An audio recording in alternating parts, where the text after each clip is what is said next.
मरियम नवाज साहबा को मैदान में उतारा जाए। ईद के बाद प्लानिंग कर रही हैं, जलसे बड़े बड़े उनके शेड्यूल जो है वो तरतीब दिया जा रहा है। सब्सक्राइब करें और बेल दबाएं ताकि कोई खबर रह न जाए।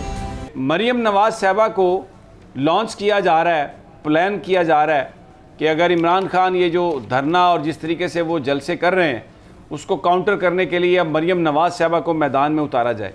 लेकिन जो मेरे पास इत्तलात हैं वो ये हैं कि एस्टेब्लिशमेंट की तरफ से बाख्तियार लोगों की तरफ से एक मैसेजेस आए हैं कि अभी नवाज़ शरीफ साहब की फौरी वतन वापसी जो है उसको ब्रेक लगाएं, अभी वो नहीं आ सकते, नहीं उनको आना चाहिए, और मरियम साहबा को ज़रा चाचू के घर से दूर रखें जो नया घर है पहाड़ी के ऊपर जिसको वज़ीर आज़म हाउस कहते हैं।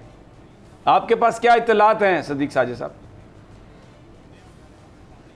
जी समी साहब, बिल्कुल ये मरियम नवाज साहबा जो हैं वो ईद के बाद प्लानिंग कर रही हैं, जलसे बड़े बड़े उनके शेड्यूल जो है वो तरतीब दिया जा रहा है और इमरान खान के मुकाबले के वो कह रहे हैं जी अगर कोई जलसे कर सकता है तो वो मरियम नवाज साहबा ही कर सकती हैं।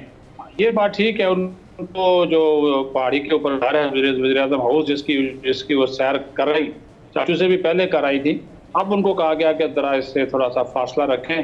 ट्वीट उनके चलते रहेंगे लेकिन इस वज़ीर आज़म हाउस से वो थोड़ा फासला ही रखेंगी या उनको कहा गया है कि फासला रखना ज़रूरी है।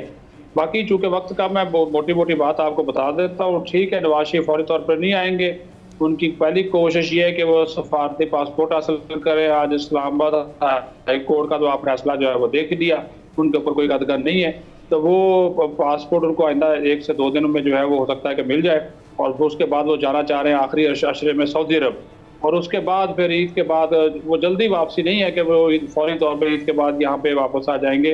कहा जा रहा है कि थोड़ा सा वक्त उनको लगेगा और अब वो उनका इलाज चूँकि कोरोना बरतानिया में कम हुआ है तो अब उनका इलाज जो है वो बाज़ाब्ता तौर पर शुरू होगा बकौल इसहाक डार के, और इसहाक डार भी अभी इलाज जो है वो कराना चाह रहे हैं। इसी वजह से मिफ्ता इस्माइल को मुशीर खजाना जो है वो अभी बनाया जा रहा है। सब्सक्राइब करें और बेल दबाएं ताकि कोई खबर रह न जाए।